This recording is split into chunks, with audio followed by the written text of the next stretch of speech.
This is day 3 of the November 1995 7-day retreat in Springwater.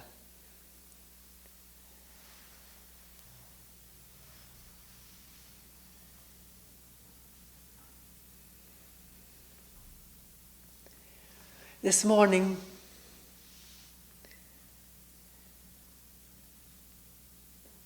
back to a light snow cover,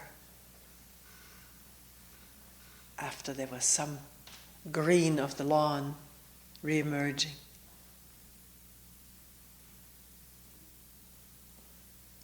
And at times a howling wind,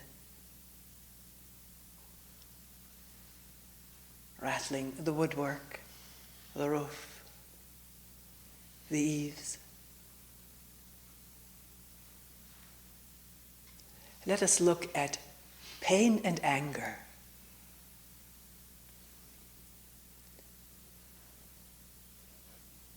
Because this is what has been brought up by several people in meetings.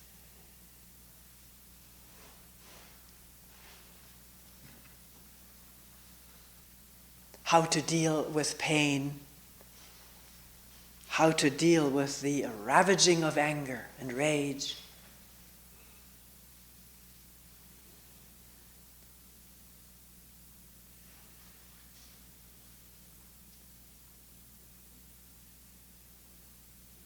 Starting with pain. What is it? What is pain? Physical pain.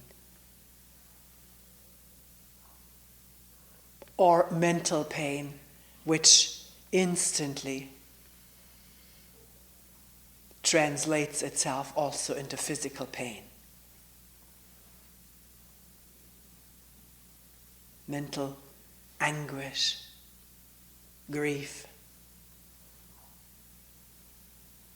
instantly finds its reverberations or triggers reverberations throughout this body. And then something says, I'm in pain.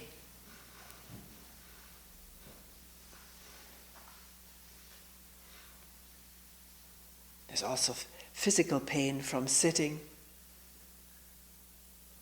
Someone mentioned not having done this very often. This kind of prolonged sitting still, and finds the back is aching sorely. So are we interested to find out directly what is pain,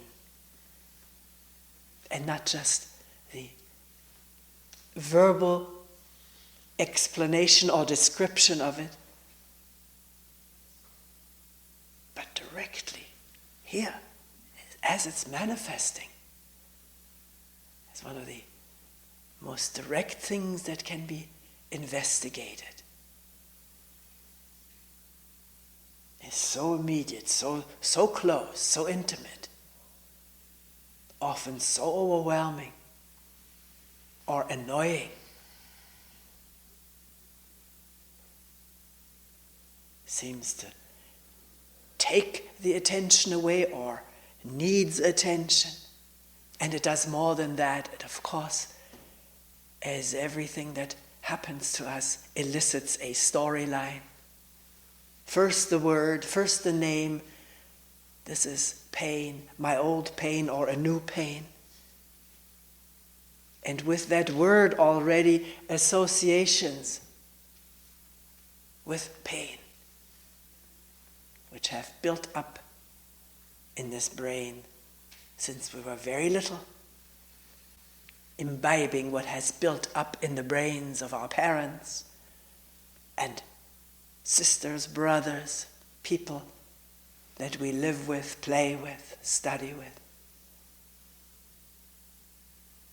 All this brain knowledge about what pain is also here with us. It's something undesirable, dangerous, bad, could become intolerable. could become chronic, implies that I'm not up to par, not completely well, and so forth. I don't have to bring it all up. We're doing this together, not just to listen for me to say everything, but to look. That's what I do when somebody tells me something about pain in the back. I look also, because all of us with a topic that common can look at pain, which we have experienced, and there's plenty of memory. And instead of just thinking about it, can a switch happen from thinking about it to looking at it or looking into it? Into, if there is no pain right now, the memory that can be evoked or evokes itself as we're talking of times of pain. And to question together whether using the label pain already does some more to this state of being right now, which I call pain. Calling it pain has an effect. Because we said from the beginning, and some people have mentioned how they have observed it very clearly already, how thinking reverberates physically with tensions or excitement, pain, grief, anger. Thinking can elicit the same physical states as an actual happening, which becomes a memory to be thought about, and the same feelings, the same sensations can be reproduced by this organism through its memory network.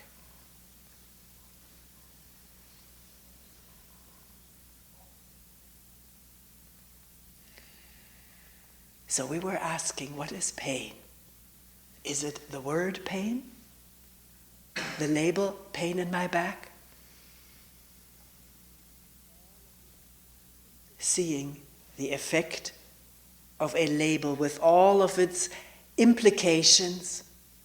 It'll get worse, I remember it. It'll be choking pain. I won't be able to sit up. All of this is implied in the word pain with its remembered experiences.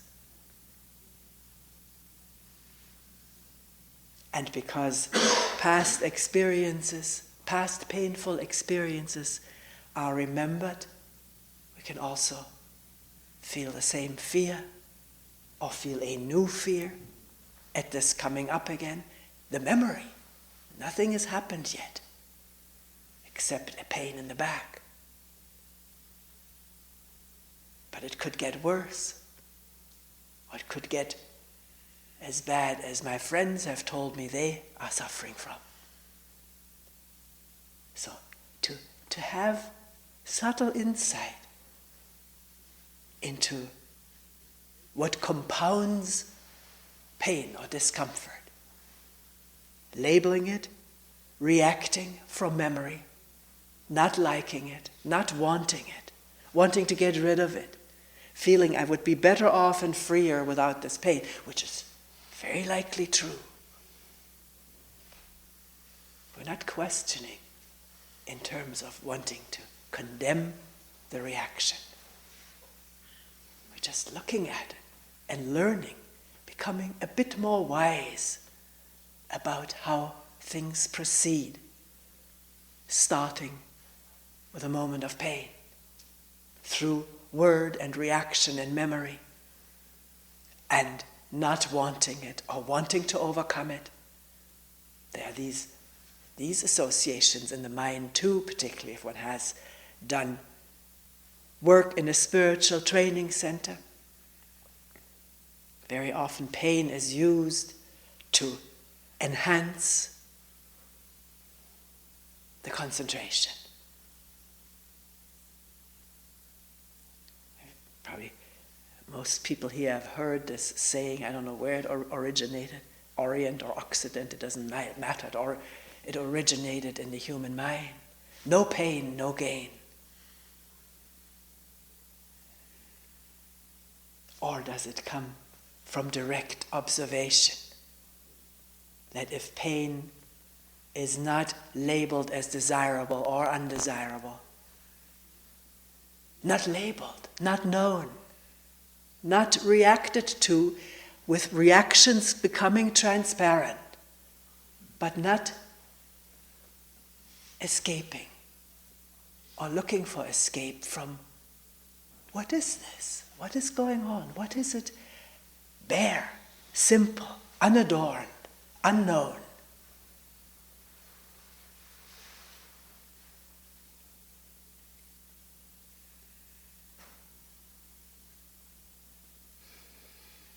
Then is it the same thing? Or has it changed already? Something has changed the habit to know, to react, to condemn, or grasp.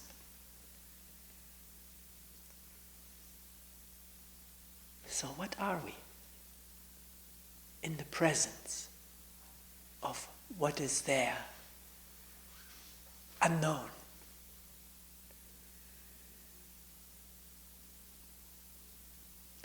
Because I think we can all agree, looking here together,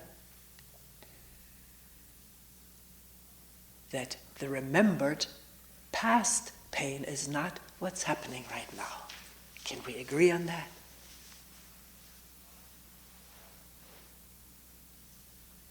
We are a new and different ongoing process right now than we were a day ago, a year, or 10 years ago.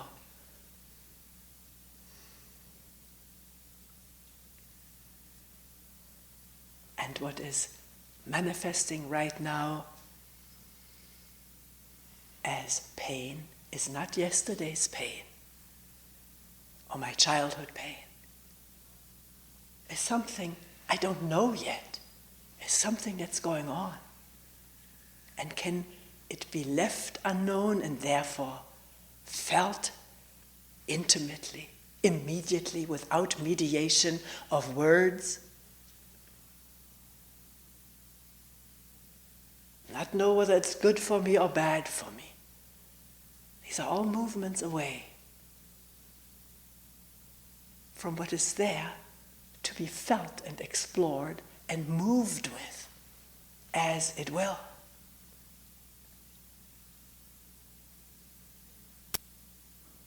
In open space, and I'm saying this, open space, is very important aspect of this being with what's there, or the presence of what's there. Because one could or may have habitually used emerging pain as an object of concentration, zeroing in on it, as it were, because one remembers and has heard others say that this really produces a lot of energy, a lot of heat.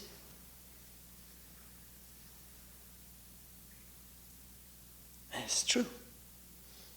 Any kind of concentration, whether it's sun rays or mind rays, produces warmth, heat. Not dispersing, but concentrating the mind on this pain.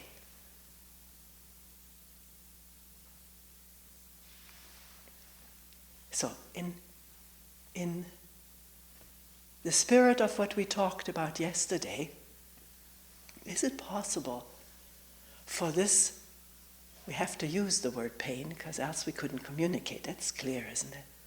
To use this thing that's going on, no, to be present, to allow it to be felt freshly in vast space, not in this concentration channel,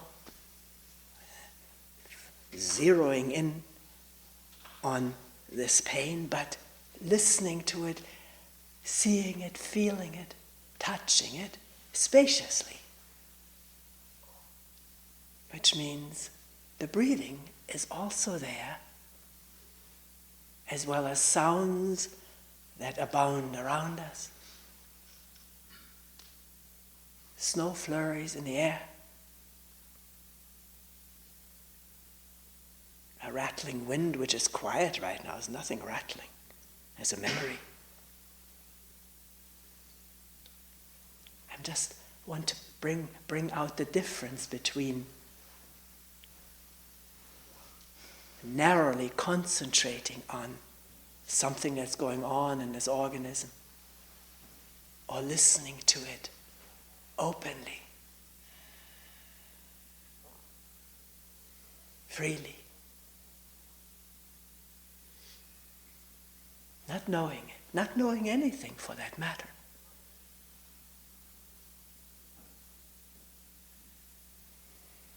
Sometimes if a pain is so strong, it will automatically attract attention.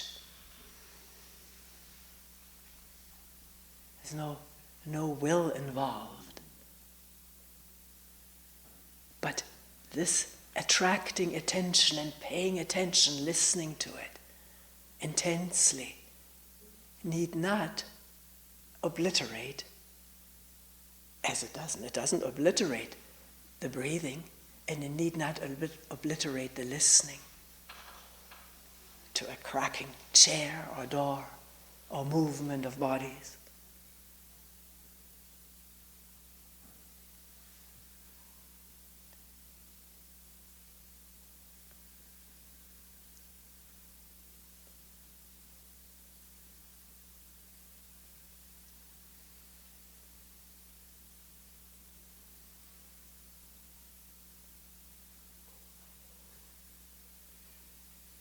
Can we work that way from moment to moment, whatever comes up?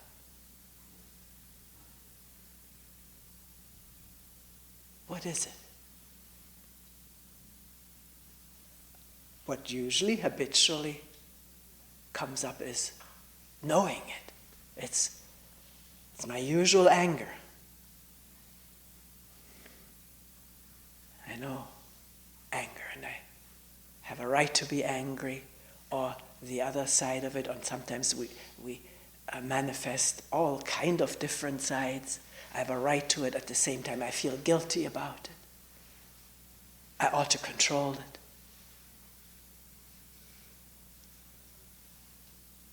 But what is it? How does it come into being? Not just how does it manifest right now, although that's also very interesting to give attention to spaciously. How does what I call anger manifest? What are all the physical symptoms of it? And they are manifold. The whole body is taken up with expressing it. One thought and a chain reaction taking place. Watch it for yourself. Maybe I have watched it many times. And if, for one thing, an energy is generated through certain chemicals poured out. Energy in the muscles, ready to lash out. Tension in the vocal cords, blood rushing to the head. And very often, if there's some degree of paying attention left, the windows of perceptions narrow or close. One doesn't really see or hear very much. It's this consumedness with the chemicals of anger, but not just the chemicals of anger, but also the storyline that is the fuel. Listen in, tune into the storyline that keeps the anger going. It just sputters out a running streak of words about what happened to me, or what the others are doing wrong, what they're doing to me, or what they're doing to humanity. How could they? How stupid. Why don't they see it? or very often anger triggered by my ways being crossed. I want to do things this way, want to have things happen that way, and they don't. Somebody does it differently. Crosses my path and interrupts what I'm about to do. How selfish. Listen into the storyline, to the exclamations, headlines.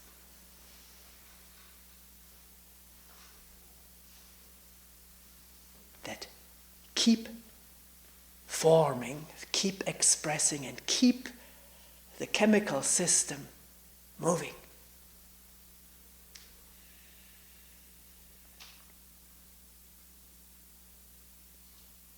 Amazing. It takes so little to trigger so much. And watching it, observing it here and there, in the little spaces that are given in this stream, this consuming stream of anger.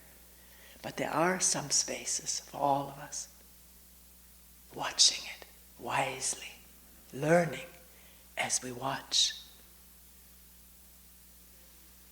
And maybe also learning that as the story abates, maybe with some insight into it, wondering, why keep this going? Does it have to keep going, the story?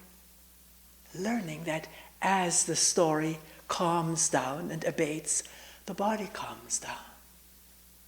And maybe the windows of perception open a bit again.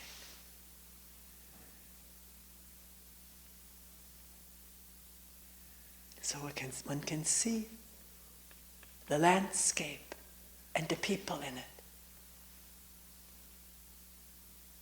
Innocently, I don't know. Is the anger still filtering the input or distorting it?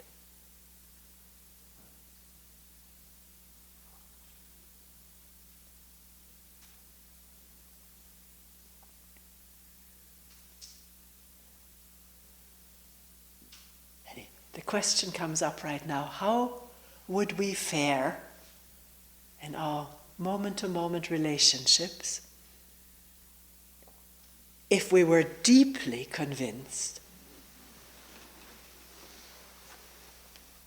partly through insight, but partly also because it makes so much sense, if we were deeply convinced that every one of us is the way we are right now, and to see and be with each other in that spirit. We are what we are right now, due to probably infinite causes. The brain, of course, makes an immediate cause. If you would only not be so selfish, then I wouldn't have such a hard time with you. But why are we selfish? What is selfishness?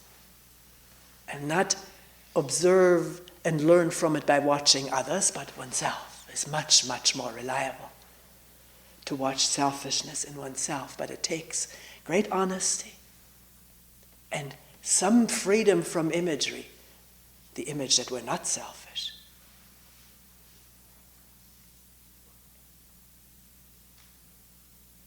So how would it be to act on this conviction that we're all what we happen to be this moment, due to infinite causes, invoking the whole existence of and development of this universe?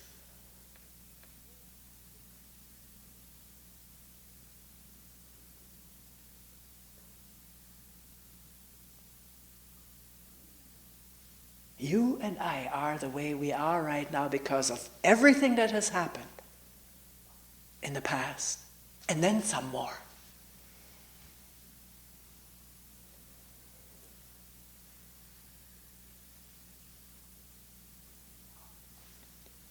And we can't necessarily change ourselves and each other according to ideas of what would be good, that you were and that I were, and then there would be peace between us, or at least righteousness. to maybe let go of that idea that we can change ourselves and each other on the basis of ideas. There can be behavior modification based on ideas with rewards and punishments, but that is not fundamental change. It's just the same thing in a new garb.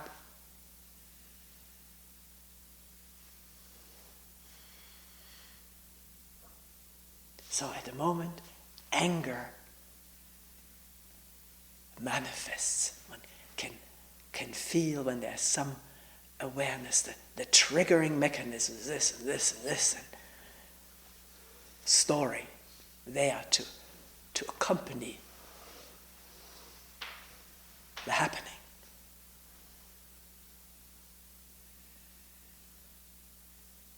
At that moment, can one ask, well, will that emerge?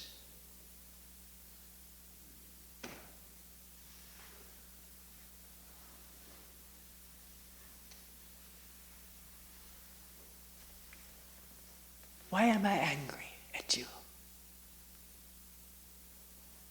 Why this anger about someone who is the way she is right now?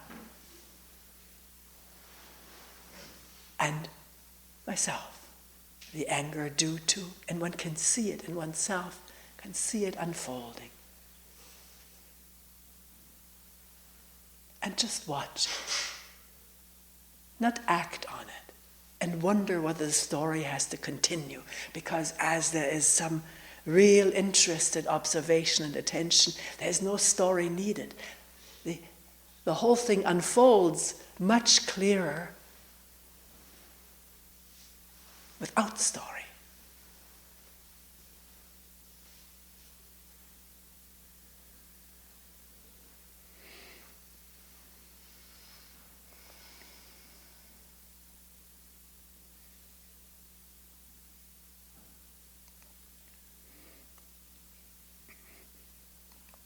You can say, well, what you're saying is well and good, and it maybe works in a retreat here and there. But, what is the but? I need to express anger. I haven't expressed it all my life. I've never even realized how angry I was. It needs to be allowed to come out. It does, and it needs to. It happens. It needs no rationalization.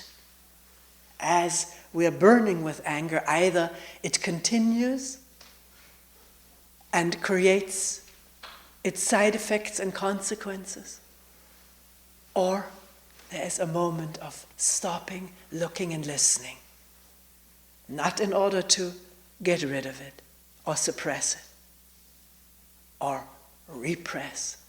Those things happen automatically. But to learn, to find out, to be with it. Like a mother caring for a sick child, holding the baby in her arms, no matter how he screams. Is that possible? We have that beautiful image. Mother may get very angry. Nothing she does works. The baby's screaming. And then the sort of paranoid-like storyline he does this against me. He has something against me. Then it's no longer this total witness, but it becomes a toxic affair.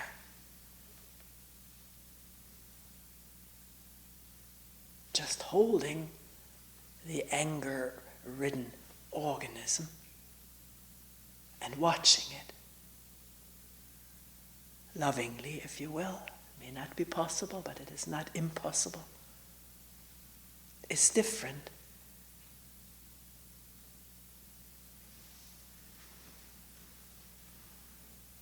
From condemning it, or rationalizing it, or spinning more novel about it. Now, is that possible? Find out.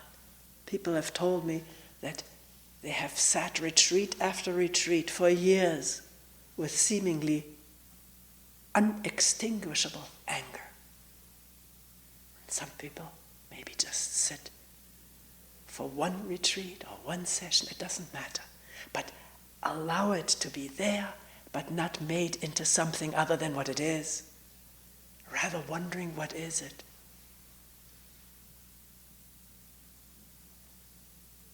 And observing all the strands that weave into it and out of it. With amazement.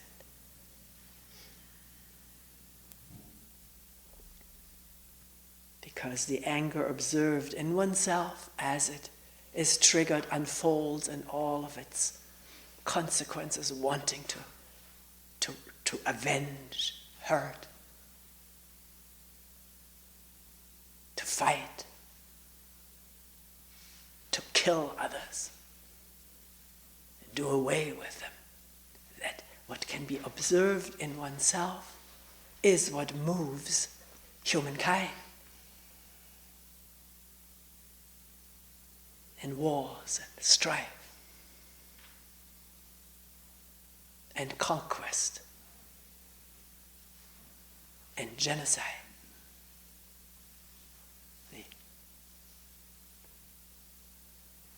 The germs for it, the seeds for it are in each one of us, because we share the same consciousness. It's not my consciousness and your consciousness, even though there are individual components of personal experience.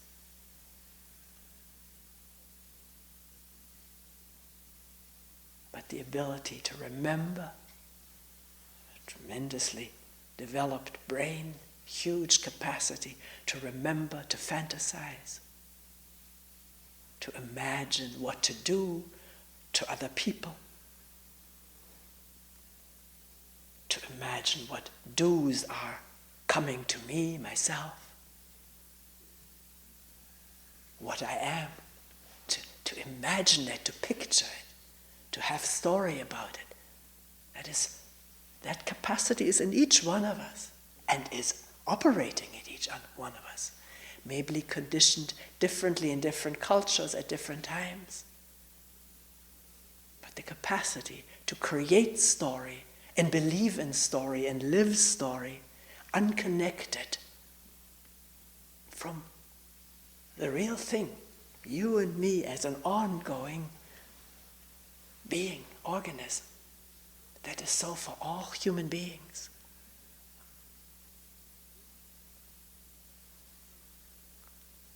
So our great and deeply felt concern for what is going on in the world can be studied minutely, carefully in oneself.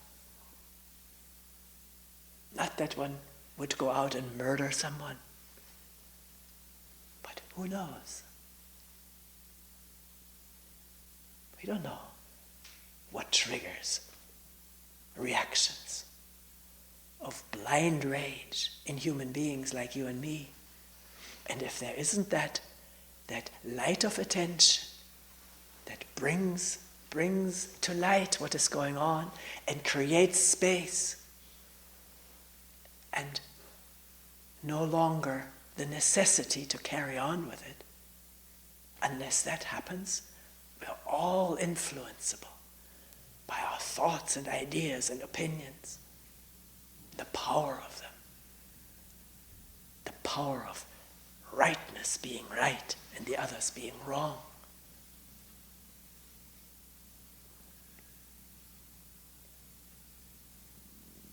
So actually it's quite a marvelous opportunity given in a week or a few days like this to come in raw touch with what moves humankind, we being a representative of humanity. What is the pain? What is the anger? What is the fear? I haven't talked about fear. The looking at it is not different from looking at anger or pain.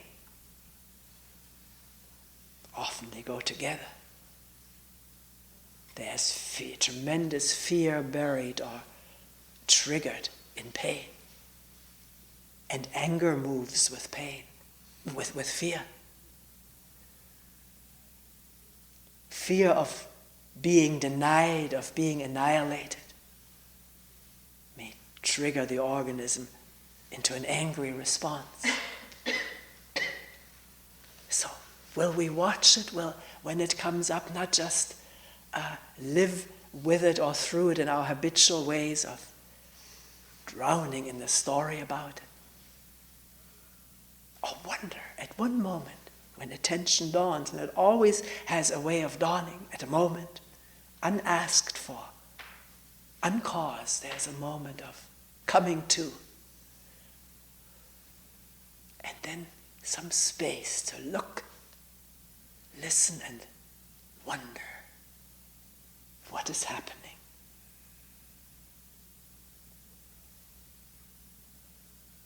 We're all sitting here together, and there is a gathering of energies from work together.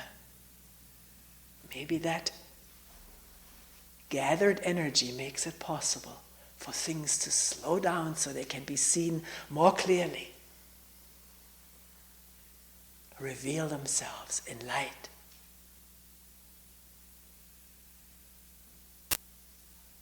What to do with that? Don't worry about it. One person said, I have such a hard time being with this and then I also want insight, and I want to keep it. We live too complicatedly. Let insight take care of itself. It does, beautifully.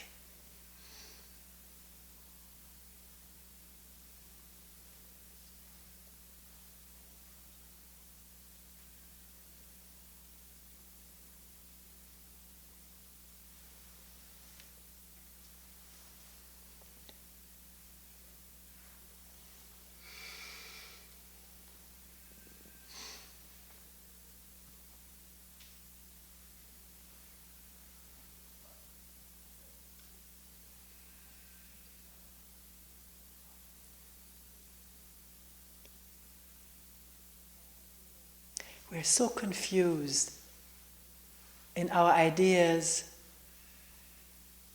and imagery about what we are.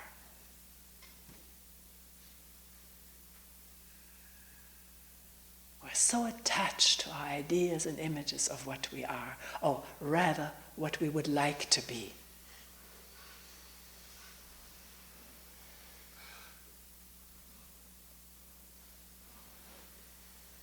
Is that all we are? Ideas and images?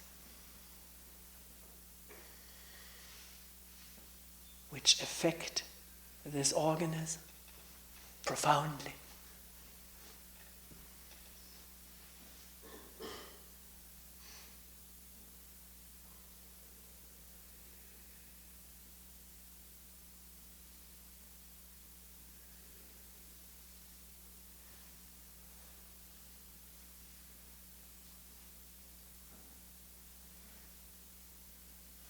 We'll leave it here for today.